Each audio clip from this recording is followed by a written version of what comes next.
Okay, so let's say you have one Bitcoin and you buy $0 worth every single month. You don't buy any at all. Your expenses start out at, let's say you start out at $5,000 a month for your expenses. So you're paying $60,000 annually for your expenses, and your expenses rise at 4% per year.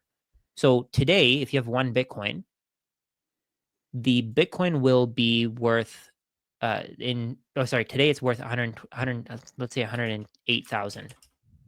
So today the Bitcoin will be worth 108,000. I got to change this. 108,000. So today it'll be worth 108,000 in your portfolio. Eventually it'll be worth way more. So if Bitcoin rises, this is very conservative too. What would you what's think? your rate here? 20%. 20. Wow. I think that's pretty conservative, right? Why so bearish? Yeah. I guess that's true. But let's say, okay, so at some, let me actually add a column here and we can discuss. So at some point, I added the wrong one.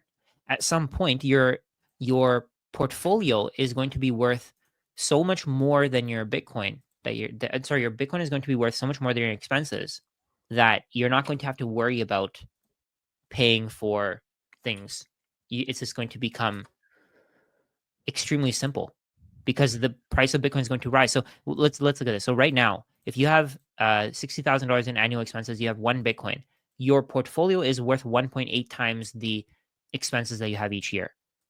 Then next year, if Bitcoin rises at 20% and your cost of living rises at 4%, it'll be 2 times. Then it'll be 2.3. At some point, it'll be 6 times. Then at some point, it'll be 20 times. So at this point in 2042, if you don't buy any more Bitcoin, your Bitcoin is going to be worth 20 times your annual expenses.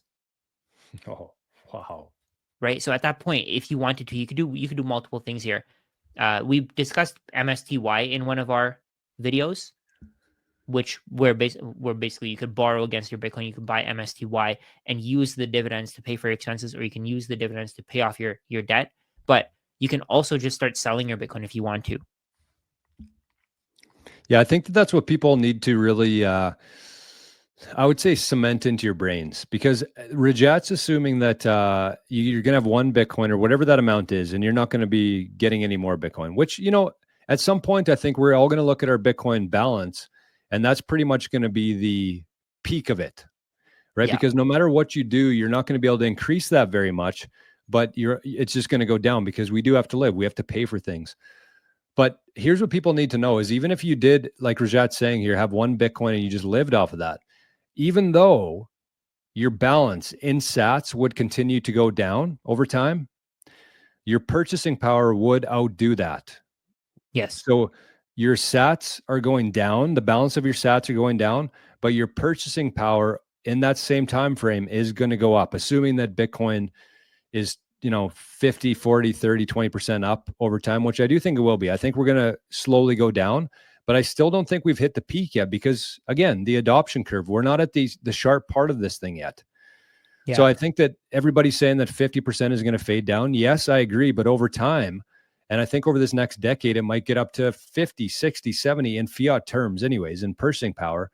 But yeah, that's what you got to keep in mind there, is that sats balance will go down, but what you're able to buy with that balance will go up over time. And that's how you're going to be able to live off of that.